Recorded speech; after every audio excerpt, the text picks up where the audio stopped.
Our next guest is Stephen Collis. Stephen Collis is the president and CEO of AmerisourceBergen. And as I said earlier, AmerisourceBergen is the largest pharmaceutical distribution company, which has an 80 billion revenue, and it is, I think, the 10th biggest revenue company in the United States. It has a market capitalization of about $19 billion and has about 21,000 or so employees. So, Stephen, welcome to the Economic Club of Washington. Thank you, David. It's a pleasure to be here. I'm humbled by your prior guest. He did a fantastic job. So your accent is a little different than our previous speaker's accent. So you don't sound like you came from Virginia. Where did you grow up? Yeah, I grew up in Johannesburg, South Africa, and I came to the United States when I was 28 years old. So I just celebrated 31 years in the country. So I passed the threshold where over half of my life is in the United States. And what was it like growing up in apartheid? You obviously recognize that that was a terrible system, but what were the pulls and strains about staying there, leaving, and so forth? Yeah. So when I went to school, it was a really idyllic childhood. Very much like growing up in the suburban United States in the 60s and 70s, and the press was very censored. My mom was a teacher and a social worker, so she was very involved in education, and she would take us sometimes to the townships with her.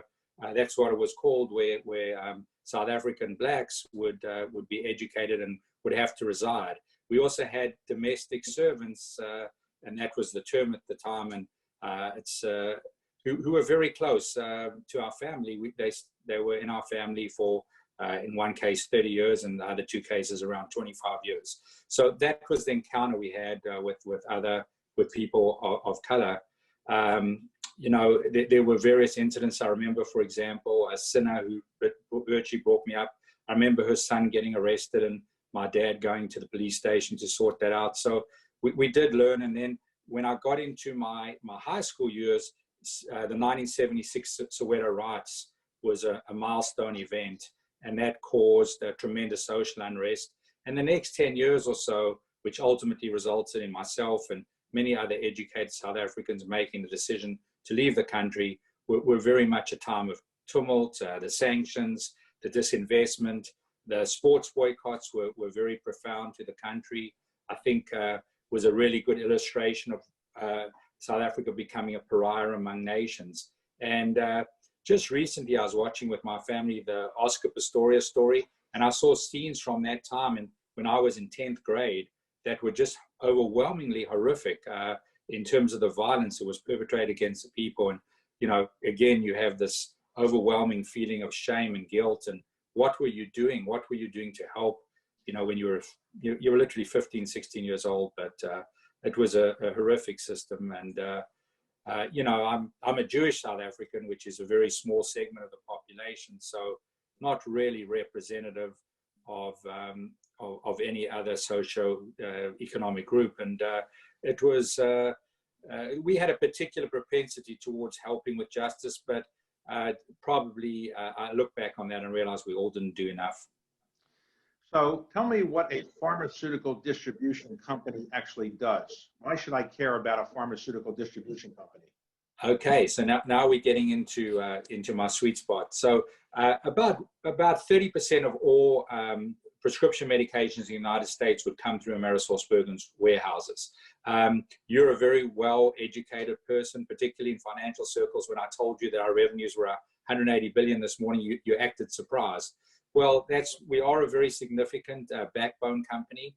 There are two other companies that are our peers, and together we do over 90% of all the drugs that are distributed in the United States, working with best-in-class companies on both the brand, generic, and cell and biotech areas, and we represent all of them. And some of the most interesting things about AmerisourceBergen are not only is supply chain, getting our 30% of the drugs, but really the ancillary services and wraparound services that we've developed, which really help with patient access, help with commercialization of products, and really help manufacturers be more successful in taking care of those patients. And the governor talked about such important areas in neurology.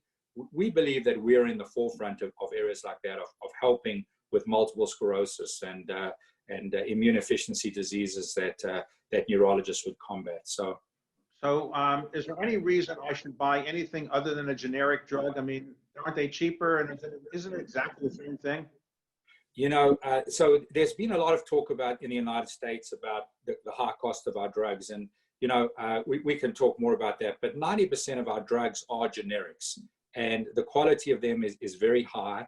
And the interchangeability in the United States is the highest in the world. So by that, I mean, within 6 months of a product going off patent, you know, the vast majority, well around 80% plus of that product will be switched to a generic. And it works very well. Our country is very adept at doing that. And it's made drugs, the average drug is more affordable for the average citizen than it ever has been. And so we feel proud of our role in that. Now, AmerisourceBergen is a long name. It's hard to remember that. So have you ever thought of shortening that name? Many times, particularly when I have to write that out on a form, or I'm going through customs and I have to give that as my email address. I relayed the story that I was the only person, I'm the only person in the company who's still on the steering committee from 2001 when we merged, and I was the only one who wanted to go to a different name, but it's become a very well-known name. Many people call us by ABC, which is our ticker symbol name. We acquired that name, interestingly enough, from Michael Eisner when he bought Disney, and that was their ticker symbol, so he graciously gave it to us without even asking us for anything. So I have a good Michael Eisner story, and a lot of people will call us ABC. On the West Coast, a lot of people still call us Bergen, and on the East Coast, a lot of people call us Amerisource. So how has COVID-19 changed your business? When COVID-19 arose, I assume a lot of people wanted certain pharmaceutical products and they were in great demand. And was there price gouging that was going on, or how did your life change as a company when COVID-19 arose? Well, quickly, my story, I left the office on the Friday, I think it was March the 12th, for a wedding. And little did I know that I still would not have been able to return. It's been quite remarkable.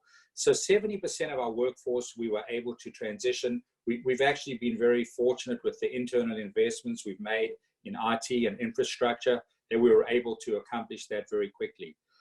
The most impactful decision we literally made that weekend was to prioritize our frontline workers. So you might think, I know a lot of people have talked about frontline workers, even like the Uber Eats delivery guy and the Amazon delivery guy.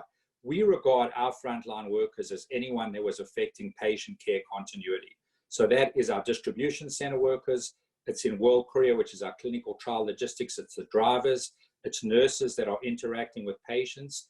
It's people that are working with clinical trials. It's veterinarians, people that are assisting with veterinarians. And that's about 30% of our workforce that needed to be still carrying on in the setting that they were working at prior to COVID. So we really wanted to prioritize their health and well-being and did a whole bunch of wraparound support services to make sure that could be accomplished. So did you have to furlough or lay off any of your employees, or did you have to hire more employees? Well, March was a really strong month, not so much on revenue, but a lot of scripts, and a lot of those scripts are for less expensive products. It's well demonstrated that many patients chose to order 90-day medical supplies, and insurers were able to facilitate that. Hospitals wanted to get ready for what they sensed was coming. So, you know, the products that became very important were antibiotics, fluids, any products that were used for intubation. And a lot of our customers really stocked up on that. AmerisourceBergen and our industry made a decision to not increase prices. You know, the supply chain is fairly long, so increased supply chain costs can take several months to be passed on. And in the meantime, we've been very judicious about making sure that we erred on the side, in fact, of being conservative when it came to price increases. So what were the pharmaceutical products that were most in scarce, or most in demand, and for which there might have been some scarcity? So anything that was used in that acute care setting, sometimes often in an experimental way, you know, hydrochloroquine, but also, you know, products like fentanyl, the intubation type products that relaxed your throat, IV fluids. So really inexpensive products and pretty low tech products. You may define it in those categories. But our supply chain team was very thoughtful about this. We have a broad sourcing strategy, and we inventoried these products in greater quantities. And I think that, you know, if there were to be a future pandemic, we'd be even better prepared. We'd be working with the government, for example, on what a strategic stockpile should look like, and even, you know, broader sourcing strategies. So our role in this process has been profound. We've been able to keep those customers, like hospitals, in good supply of their daily pharmaceutical needs, been able to help our physician customers with moving to a virtual environment, helping our pharmacies move to curbside pickup, teaching our vet customers how to do virtual visits, teaching our smaller customers how to do CARES applications. So I really have never been proud of the way that the company has stepped up and performed. Also, we obviously had a few warehouses that had to shut down because of infections, and we were able to practice our business continuity, and no order was delayed by anything more than a few hours. No order went untended because of us having to shut down our warehouse. So our business continuity was really came into full swing, and it's worked tremendously well. Suppose I told you that there was going to be another pandemic, let's say in a year, and I wanted to stock up for, you know, 90 days or 120 days of a pharmaceutical product. Which one should I go stock up on? Because it's going to be hard to get when a pandemic arises, or not. So if there was a cure, right, we have a couple of emergency authorized products, like remdesivir is the most well-known one. But I mean, just there's developments going on every day. I'm a lot of these calls. Pleasure to be on a call with you, but, you know, hearing the CEOs of many pharma and biotech companies, and the precedence, the collaboration is unprecedented. So I'm optimistic that our industry is going to land up being the heroes of this. So I think the new products that will come out, we'd want to stock up on those, as well as those products that I mentioned, which would be used in acute care. So when you go to a pharmacy to pick up a prescription, do you ever complain about the price, or do you ever tell them, hey, you know, I get this better? So David, it's unusual, right? We may be one of the only industries where you don't actually know what the full price of the product you're paying is. What you do know is what your copay is, and because almost all 180 millions are insured by commercial insurers, so it's a really phenomenal economic proposition where all you're aware of is what your copay is. And in the past few years, we've sometimes have not been thoughtful enough about what those co-payments are for patients. For example, in Medicare Part D, the donut hole, that can be very onerous on, say, a diabetes patient. So many people don't know what the full price is, and then there's a complicated system of rebates. So we would love, I think our industry is moving towards a much more transparent era where there's more consumer awareness of what end pricing is, and really of being aware of what the economic impact of these products are. And that's called accountable care, and it's a trend that we'll be seeing play out over the next decade and more.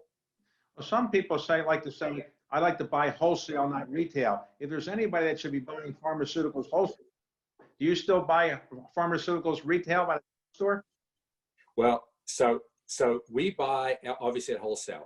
I told you our revenues are 180 billion. I didn't necessarily. But I mean, you personally, you buy at wholesale. I buy at retail. Because first of all, I love going into my Good Neighbor pharmacy store or my Walgreens store, or even occasionally using Express Scripts, which is our mail order pharmacy customer. So I like to experience. Fortunately, I'm taking a lot of prescriptions, so I get to experience them. But no, the margins we work on are about 1.5% operating margin, right? So if you think about the difference between wholesale and retail, and you in aggregate getting a 1.5% margin, you can see that there's not a terrible deal buying at retail, at least as far as the wholesaler to the provider goes. And by providers, I mean doctors, hospitals, pharmacies, veterinarians, etc. Have you found it difficult to manage a company remotely, and are you running the company from your home mostly, or have you been? So, yeah, David, I've been working exclusively from home. To be honest, the one thing that was a bit of an exception, and we took great care of it, was the earnings release. It was very hard to do it without my trusted right hand, our CFO, and the head of investor relations. But no, I've been working from home. The big lesson I learned was, you talked about technology. I need 2 screens, but it's actually worked surprisingly well. And in many ways, I feel like I have as great a command. And by that, I mean understanding of the information that's pertinent. One of the great decisions we made was at 5 o'clock every day, the executive management committee, which is the 7 people that report to me, we meet and we have presentations from our COVID task force, our business continuity and the re-entry force, as well as key business leaders, even certain investments we're making. We have people come and present to us. And those have been going an hour to 2. And honestly, I feel like they've been so helpful because, you know, with travel and being out of the office so frequently, you know, we haven't necessarily had that chance to spend so much time together and interact with the key people that are really on the front lines of what's going on, if it's in re-entry or it's in customer interaction or anything. So what would you do differently? Now you know more about what it's like to manage a company remotely. If you could do it all over again, is there something you would do differently than what you did? Yeah, absolutely. I think we are going to move to an era where there's going to be much more flexibility. I think the work-life balance is important. And I have, for one, I admit I was wrong. I was not the biggest fan of working from home. I really do believe in the community and the affinity of working together. But the technology has improved so much. Big data gives us such interesting insights. The graphs that I can get on the financial performance and daily sales of the business are so illustrative. So the biggest lesson I've learned is to give more flexibility. Is that trip really necessary, especially when you're having an error? I don't think that this pandemic or this infection is going to go away very easily. So I think when people get on a plane, they're going to be thinking about it for at least a year. So I think that flexibility, the ability to work remotely. I would tell you that the biggest issue I see with this environment is us not being able to visit smaller customers. I think the larger customers we can visit so effectively and actually bring so many people together. The smaller customers that really want the coaching, the connection to AmerisourceBergen, those are the ones that I'm concerned about more, those in the community. So what has your company done philanthropically as a result of COVID-19? Are there things you've done to help communities that have been adversely impacted by the crisis? So 9 years ago, I became CEO. It's actually July 1st. It'll be 9 years, and really thought about. And my predecessor is one of my closest friends, a great friend, a great mentor. But he really believed that the stakeholder was the shareholder. We came in, I'd say, if you want to talk about it as my administration or since I've become CEO, we've really thought about a much broader set of stakeholders, including patients, including customers, including manufacturers, and especially associates. I believe our associates are a very important stakeholder. So we've run the company like that. One of the pivotal moments in the company was 5 years ago when we established the AmerisourceBergen Foundation, which supports worthwhile causes around prescription medications and access, education in the communities in which we serve, and some global health. We mainly are a US company, but we certainly have about 10 to 20% of our business and our associates that are in other countries. So, we've worked with Partners in Health, for example, to put a very safe warehouse into Port-au-Prince in Haiti. We've worked with community around access. We've worked with helping offset the costs of cancer for pediatric patients. We work with large organizations also like American Red Cross. Gail McGovern was interviewed by you. I'm on the board of governors, also the American Cancer Society. But, I think we've also found a real way to work with smaller organizations that are dealing with drug abuse, particularly in the areas of opioids. And I couldn't be proud of the work we're doing. And as you know, I think that ESG issues are going to become more and more important in the future. So you mentioned opioids. How can you be sure that in your warehouses, people aren't stealing opioids or things like that? We have very strict quarantining. So we have what's called a vault, and we have different levels of prescription potential abuse. And in those vaults, you'll see anything that's called a controlled substance. There's very little admission into those vaults. And we have got a tremendous investment in physical security, as well as perpetual inventory and recording. And we have a very good control of the physical security of those drugs. Now, your company is based in Philadelphia, is that correct? That's correct. Have you ever thought about the wonders of relocating to the Washington area, the nation's capital, relocating your company here? Wouldn't that be a good idea for you? Well, to me, the most beautiful city in America, I know that Winston Churchill thought it was Boston. And I'm there a lot. You know, I don't think we would do that because, as Governor Norfolk said, it's booming in Virginia and it's expensive there. So we're happy with where we are, but we regard ourselves very much as a national company. So, Okay. but I'm happy to come visit with you whenever this is over. All right. Well, thank you very much. And now I know more about my pharmaceutical distribution business than I did before. So thank you very much, Stephen. Well, you know, it's very safe and it's run with a lot of integrity. Thank you, David. Thank you.